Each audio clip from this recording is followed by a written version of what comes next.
E agora nós vamos continuar com um assunto que eu tenho certeza que é bem interessante, mas que é um episódio triste da história da igreja. Um dos mais tristes, talvez, que são as cruzadas. Vamos começar a falar das cruzadas, então. O professor Calhoun, ele no curso dele, ele diz que essa é a lição que ele gostaria de deixar de fora. Porque realmente não tem nada de bonito aí. O contexto das cruzadas é o contexto do Islã. O que fazer com o Islã? O que fazer com os muçulmanos? Na verdade, as cruzadas são uma resposta ao que aconteceu, vocês lembram? Que lá em 622, Maomé foi expulso de Meca, pela pregação dele, ele foi expulso de Meca e foi para Medina, e depois ele retornou, ali começa o islamismo. Somente 16 anos depois, em 638, os muçulmanos já tomavam Jerusalém para si. Jerusalém passava a ser dominado por muçulmanos, no ano 638. Nessas cruzadas, coisas terríveis foram feitas, provavelmente não por cristãos de verdade, mas feitas em nome de Cristo e sob o sinal da cruz. Certo? Foram 7 cruzadas. Podemos dizer que foram 8 se contarmos a cruzada dos meninos. Essa aí é uma que não é bem uma cruzada, é um episódio também muito triste da história da igreja. Mas na verdade cruzadas mesmo foram 7. A primeira, convocada pelo Papa Urbano II, tudo começou no ano 1095. Século, quem é bom de matemática aí? Século XI, exatamente. Finalzinho do século XI. O Papa Urbano II começou a pregar em prol da primeira cruzada. E claro, aí ele botou toda a igreja para fazer a pregação em prol da primeira cruzada. Conclamou-se todos os homens para que deixassem suas casas, suas famílias e fossem para a Terra Santa, para libertar a Terra Santa dos infiéis. Essa pregação, essa conclamação acabou funcionando, tendo um excelente resultado. Surgiu inclusive o slogan, esse slogan aí, Deus vult. Deus vult. Deus o quer. Isso aí é em latim, Deus o quer. Então, ficou na ideia das pessoas que Deus queria que elas fossem lá tomar a Terra Santa de volta. E não somente soldados profissionais foram para lá, mas gente comum. Todo tipo de pessoa se alistou para ir libertar Jerusalém. Eu quero só mostrar aqui, só para vocês terem uma ideia no mapa, como que eram as cruzadas.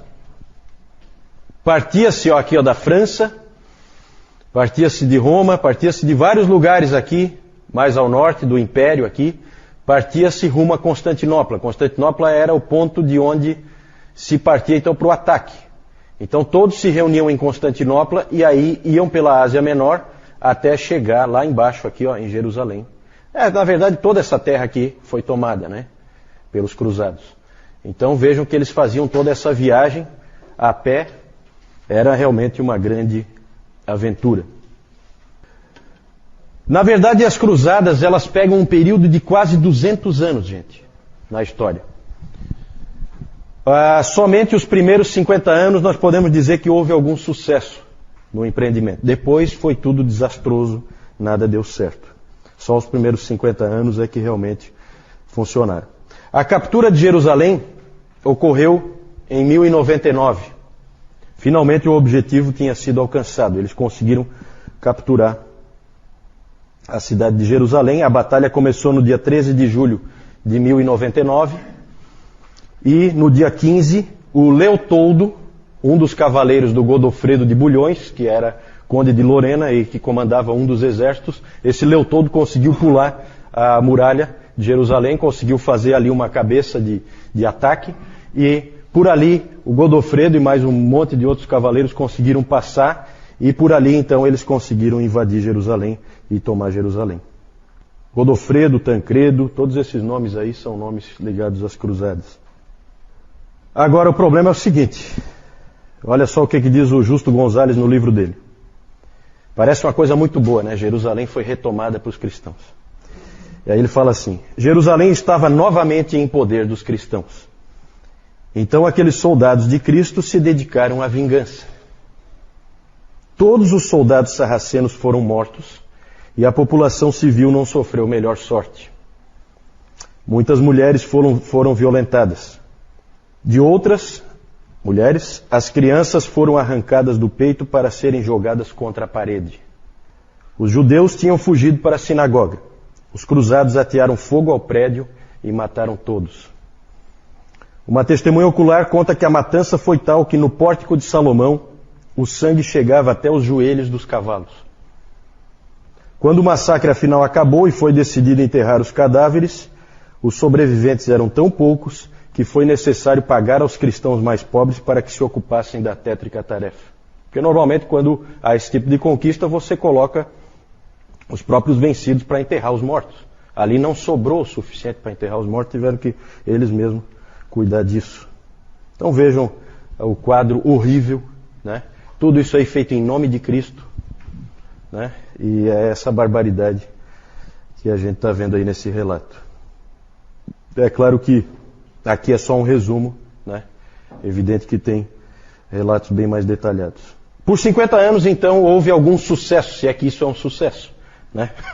Mas é um sucesso do ponto de vista de conquista militar. Eles conseguiram conquistar Jerusalém de volta. O problema é que os muçulmanos surgiu no meio dos muçulmanos um grande líder militar. Talvez vocês já tenham ouvido falar dele. Saladin. Saladin era o grande líder militar dos muçulmanos e ele tomou tudo de volta. Tudo que eles conquistaram, ele recuperou tudo de volta. Eles perderam absolutamente tudo, os cruzados. Esse Saladin. Quem viu um filme recente, o Reino de Deus. Reino de Deus. Com aquele ator que fez o elfo lá do Senhor dos Anéis. Reino de Deus. Ali aparece o Saladin. Né? Inclusive o filme todo é em Jerusalém, ali na época das cruzadas. Nos 100 anos seguintes, os europeus tentaram se animar a mandar mais e mais cruzadas. Cada uma delas era derrotada, sempre de novo. A última cruzada foi comandada pelo rei Luís IX da França, conhecido como São Luís, né? Nós temos a São Luís do Maranhão, né? É esse Luís aí, São Luís, certo? Esse aí foi derrotado em Tunis, num ataque em Tunis, ele foi morto lá. E isso marca o fim das cruzadas. A pergunta é a seguinte: por que as pessoas fizeram isso? Aí, alguns motivos do porquê das cruzadas que a gente pode levantar. Primeiro, defender a honra de Cristo. Esse era usado como discurso, né? Defender a honra de Cristo. A ideia era que Cristo tinha sido insultado pelos muçulmanos. O próprio Bernardo de Claraval, que nós vimos no último domingo, que foi um homem importante, lembra que a gente ele chegou a ser conhecido como imperador não coroado? Lembra que foi ele que escreveu uma carta para um subalterno seu que ia se tornar papa? Lembra que nós falamos no domingo passado? Esse Bernardo de Claraval pregou também em favor das cruzadas para levantar a segunda cruzada em 1147. Bernardo disse o seguinte, era assim que ele pregava: nosso rei Jesus está sendo acusado de traição. Os muçulmanos têm dito que ele não é Deus, mas que ele falsamente fingiu ser algo que não era. Qualquer homem dentre vocês que é seu vassalo deve erguer-se para defender seu senhor dessa infame acusação de traição. Ele deve ir à inevitável batalha, onde vencer será glorioso e morrer será lucro. Então se usava esse tipo de discurso, né, conclamando os cristãos na época a irem pela honra de Cristo recuperar a Terra Santa e derrotar os muçulmanos. Outro motivo era a própria recuperação da Terra Santa, principalmente por causa das peregrinações. Nessa época, na Idade Média, era muito importante você ir à Terra Santa. Se você fosse à Terra Santa, você era um cristão de um nível mais elevado. Então era muito importante você fazer esse tipo de peregrinação. O material que eu entreguei para vocês sobre o sistema sacramental vai aparecer um pouco isso aí, tá? Quem não recebeu, depois o João entrega. Esse material, nós vamos chegar ali, eu vou falar dele depois, deixa. O importante aqui é isso. Precisava ser retomada a Terra Santa para garantir as peregrinações. Por muito tempo os muçulmanos tinham permitido que os cristãos fossem para lá sem problema. Como eu disse, eles já tomaram Jerusalém no ano 638. E até o ano 1079, os cristãos puderam ir para lá. Eles tinham passagem livre para entrar lá. Só que aí foi bloqueado por essa época, não vale a pena a gente entrar no porquê disso, mas foi bloqueado o acesso. E aí tinha, então, um motivo era liberar de novo o acesso à Terra Santa. Outro aspecto, a tentativa de reunificar a igreja. Lembram do grande cisma? Lembram da igreja do Oriente separando da igreja do Ocidente? Houve uma oportunidade de reunificar. Por quê? Porque a primeira cruzada, com o Papa Urbano II, o motivo da primeira cruzada, o que motivou, o que levou a fazer essa primeira cruzada, o que deu assim o pontapé inicial, vamos dizer, foi um pedido do imperador Aleixo, de Constantinopla. O imperador pediu ajuda ao Papa Urbano II. E aí o Urbano II então trabalhou em prol da primeira cruzada. Então ali parecia que ia haver um esforço conjunto, e com isso então poderia ser uma oportunidade de reunificar a igreja, de fazer uma política de bons amigos. Na verdade, o imperador Aleixo ele esperava que o Papa mandasse um pequeno grupo de soldados para fazer um reforço, soldados profissionais, de qualidade. Quando de repente o imperador viu que a cidade dele, Constantinopla, a maior cidade da Europa, aquela cidade bonita, foi invadida por uma turba de gente de todo tipo, maltrapilhos, ele então viu que ele estava mais com um problema nas mãos do que com uma solução. E aí o grande desastre, não vou entrar nesse detalhe, mas o grande desastre foi em 1204, quando uma das cruzadas, um grupo de cruzados, numa dessas cruzadas, resolveu saquear Constantinopla. Aí, em vez de ir lá atacar os muçulmanos, eles atacaram Constantinopla, pilharam, roubaram, saquearam tudo que puderam. A maioria, lá em Constantinopla tinha muitas obras de arte religiosas, certo? Foi tudo levado para Veneza e outros lugares. Então, hoje ainda você vai para Veneza, tem uma série de relíquias lá, tudo roubado de Constantinopla, certo? Tudo roubado. Então, ali, na verdade, como nós já vimos quando nós falamos da separação, a gente disse que aquilo ali foi a pá de cal que acabou matando qualquer chance da igreja ser uma novamente. Outro motivo era a busca de salvação pessoal. Porque olha como é que as coisas são. O Urbano, o Papa, ele simplesmente prometeu o seguinte, nessa campanha em prol das cruzadas. Ele disse o seguinte: os pecados daqueles que forem para lá, se perderem a vida, serão remidos instantaneamente. Para nós é meio estranho, mas para aquelas pessoas, com a forma como elas criam, isso apelava. Às vezes você era um indivíduo que tinha feito uma coisa muito grave. No momento de tolice você cometeu um pecado grave. E você sabe que você está perdido, que você vai para o inferno. E aí vem o Papa e promete que se você for lá lutar e você morrer, todos os teus pecados serão remidos instantaneamente. O indivíduo pega e vai. Vai e ainda torce para morrer mesmo. Então isso aí apelava a gente também. Nessas cruzadas, as cruzadas a gente sabe sempre são colocadas de uma maneira muito romântica, como uma coisa bonita. Não tem nada de bonito, tudo é feio, tudo é horroroso, certo?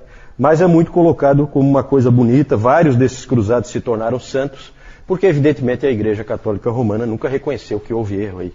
Tudo foi feito corretamente. E aí, várias figuras aí são figuras conhecidas, Na Terceira Cruzada você tem, por exemplo, Ricardo Coração de Leão, que era o rei da Inglaterra, bem conhecido. O rei Filipe Augusto da França. O Frederico Barbarroxa, que era o imperador. Esses três foram juntos na Terceira Cruzada. Aí é feito todo um clima em volta desses caras, como se eles fossem grande coisa. Essa cruzada foi um fracasso, não resultou absolutamente nada dela. O imperador Frederico Barbarroxa se afogou, e os outros dois, o Filipe Augusto e o Ricardo Coração de Leão, passaram o tempo inteiro brigando entre si. Certo? Cruzada totalmente inútil, nada aconteceu ali. O absurdo, mais um absurdo, se é que pode ter mais algum? Um detalhe, já vou falar agora para não esquecer. O detalhe é que no caminho, vocês sabem que em todo lugar existem judeus. Porque os judeus foram dispersos. Os judeus foram dispersos porque primeiro o general Tito foi lá e destruiu Jerusalém pela primeira vez, mas sobrou muita gente lá, aí foi o imperador Adriano e terminou o serviço. E aí acabou dispersando e jogando todos aqueles judeus, e ficaram espalhados por todo lugar. Em todo lugar tinha judeus, e até hoje é assim, né? E no caminho dos cruzados tinha muitos judeus. O que os cruzados faziam? Já que nós estamos indo para lá para atacar os muçulmanos, vamos no caminho já aproveitar e matar os judeus. Então eles iam matando. Onde eles encontravam os judeus, eles matavam. Né? Porque os judeus são os assassinos de Cristo, são não sei o quê. Então eles iam matando gente pelo caminho. Vejam só como que é o pensamento. E aí houve esse episódio aí absurdo, em 1212, a Cruzada das Crianças. Na verdade não eram bem crianças, eram adolescentes, né? Talvez assim, da faixa etária assim, do Augusto até o Caio. Né? Esse pessoal assim, mais ou menos dessa idade, assim, essas crianças, assim chamadas, né? Adolescentes, cerca de 30 mil crianças foram tomar a Terra Santa em 1212. Como isso começou é meio obscuro. Com certeza havia profetas por trás. Com certeza há um fanatismo aí por trás. Com certeza havia essa influência de profetas dizendo que era para fazer isso e enganando o povo, fazendo com que... Imagina só, né? Você tem os seus filhos e aí você mesmo permite e até quer que os teus filhos vão numa empreitada absurda como essa, porque é a vontade de Deus. O profeta disse.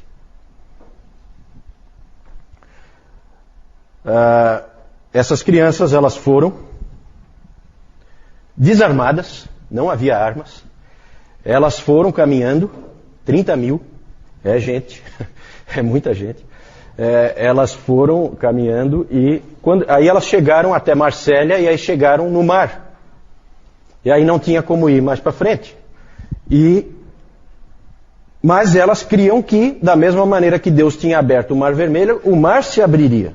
E elas então passariam tranquilamente pelo meio do mar. Esperaram um tempo, nada acontecia, o mar não se abriu. Alguns desistiram, voltaram, outros persistiram ali, ficaram firmes, até que apareceram 7 navios. Esses 7 navios se ofereceram para levá-los. 2 desses navios se perderam, os outros 5, simplesmente os piratas, vamos chamar assim, dos navios ali no Mar Mediterrâneo. Mais à frente eles encontraram navios muçulmanos e venderam todas as crianças como escravos. Essa foi a maravilhosa Cruzada das Crianças. Outros episódios, outros fatos aconteceram nessa cruzada, todos eles desastrosos.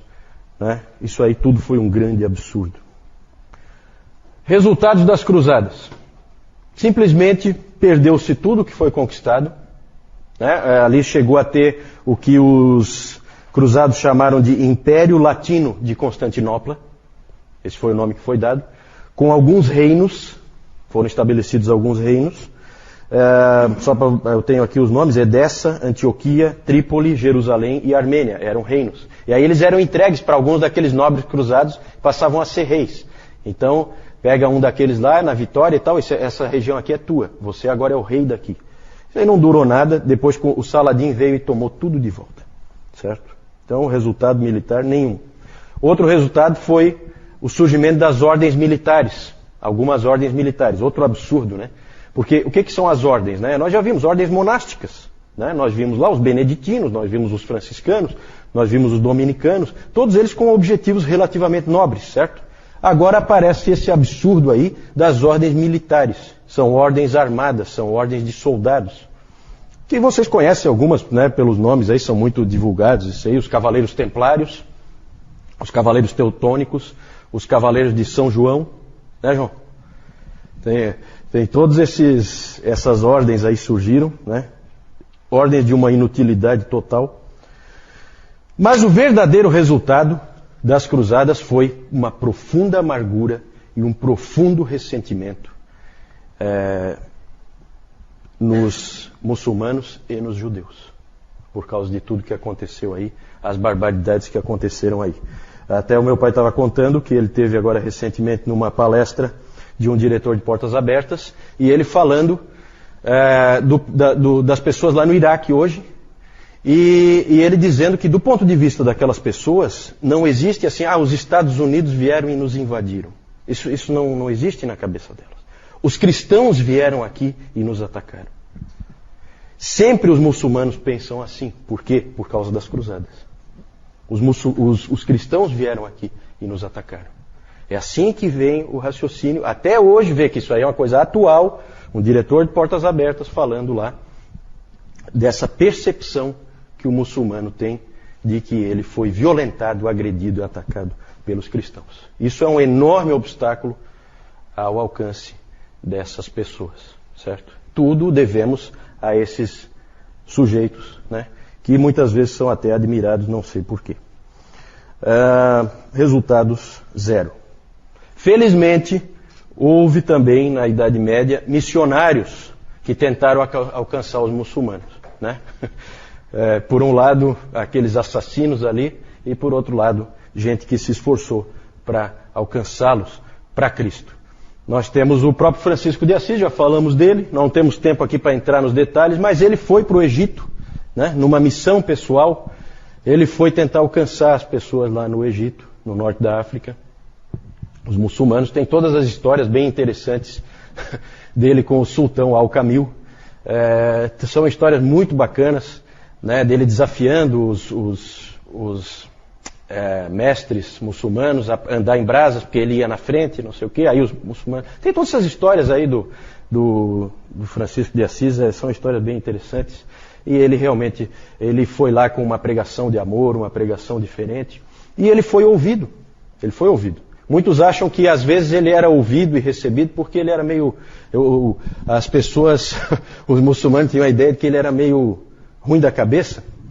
E naquela época era muito comum achar que essas pessoas é bom ouvi-las, porque às vezes elas trazem uma palavra que pode ser uma palavra divina, né? Então, mas é bacana, eu não tenho tempo de entrar em detalhes, tem muita coisa legal aí desse grande homem Francisco de Assis. E um outro menos conhecido, Raimundo Lúlio, talvez um dos maiores missionários aos muçulmanos que já existiu. Raimundo Lúlio. Esse Raimundo Lúlio, ele nasceu na Espanha, e, portanto, ele sempre conviveu desde criança com muçulmanos. Porque vocês lembram que a Espanha era controlada por muçulmanos, pelos mouros. E esse Raimundo Lúlio sempre conheceu, ele sabia o que os muçulmanos criam, como eles eram, o que eles pensaram, o que eles pensavam, né? E ele era um jovem mundano, arrogante, mais ou menos como o próprio Francisco era, antes de se converter. Quando ele se converteu, ele colocou como objetivo da vida dele alcançar os muçulmanos. E ele viveu realmente só para isso. Aprendeu o árabe, que ele dizia que era uma língua como uma língua de bestas, né? Assim, de animais, né? Que ele não... Mas ele aprendeu o árabe, ele fundou escolas missionárias, ele falou com papas sobre a sua visão de alcançar os muçulmanos, ele percorreu a Europa ganhando apoio. É um indivíduo realmente um missionário. Obrigado. 3 vezes ele se aventurou por terras muçulmanas. 2 ele escapou por pouco. Na 3ª ele não escapou. Foi apedrejado até a morte com 85 anos, onde hoje é a Tunísia. Era um homem de grande capacidade, de muito preparo, e ele teria sido bem mais efetivo se ele tivesse um pouquinho de tato. Porque ele chegava em qualquer lugar e começava a denunciar os erros do islamismo e a pregar o caminho de Cristo, né? Na maior coragem. Por isso que ele sempre arriscava a vida.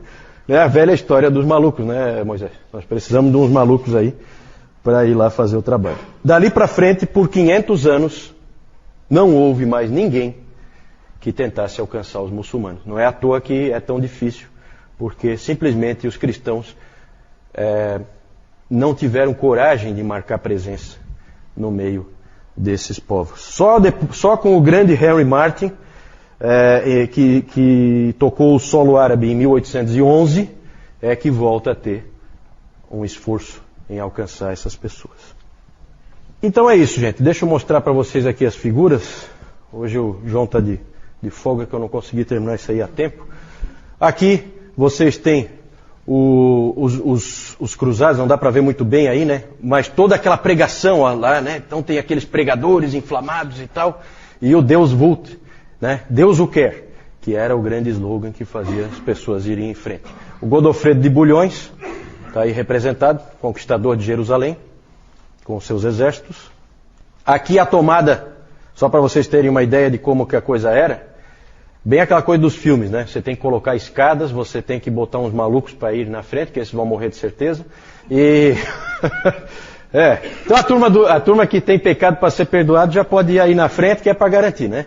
E aqui a tomada de Antioquia, então. Né? Antioquia também foi uma cidade que eles tomaram.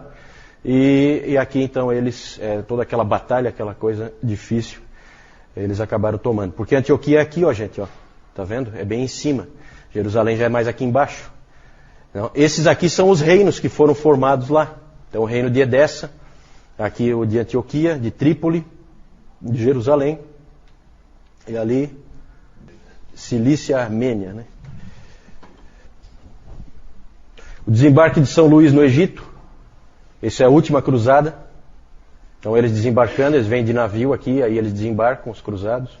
Aqui o Ricardo Coração de Leão, Frederico Barba Roxa e Filipe Augusto, terceira cruzada. Esses reis de Inglaterra e França nunca se entenderam, jamais, certo? Acho que Inglaterra e França só trabalharam junto mesmo foi agora no século XX nas guerras mundiais, porque eles sempre foram inimigos históricos, nunca se entenderam. Aqui a terrível cruzada das crianças, né? Então elas caminhando aqui, as pessoas dando a Deus mesmo, né? Porque sabe lá o que aconteceu com esse monte de jovens aí. Voltaram, porque o mar não se abriu. Mas as que foram, essas não voltaram jamais. As que realmente foram, né? As que entraram nos navios. Raimundo Lúlio, está aí, representado. É isso aí. Alguma dúvida em relação às cruzadas? Boa pergunta. A pergunta é por que tinha esse nome. Eu imagino que sim, que é por causa da cruz, né? É interessante. Eu não é até interessante para a gente investigar, né? Por que o nome Cruzadas? Não sei também, mas deve ser. Tudo indica que sim.